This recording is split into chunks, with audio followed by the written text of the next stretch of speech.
Hello and welcome. I'm going to be answering NECO 2019 Economics Objective Past Question 23.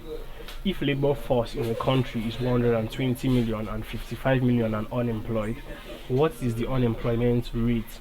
A. 40.5%, B. 45.6%, C. 45.8%, D. 55.4%, E. 58.7%. So we're looking at the calculation of unemployment rate, and unemployment rate has a formula, and that formula is given as the number of unemployed people in a country divided by the labor force multiplied by 100, since it's percentage.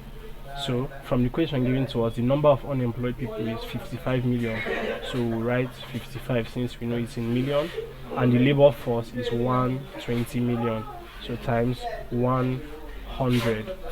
So the labor force is, or the unemployment rate rather, is given as 45.8%, and 45.8% is option C. Therefore the correct answer is C, 45.8%. So please subscribe to this YouTube channel for more videos and for more past questions and answers. Thank you.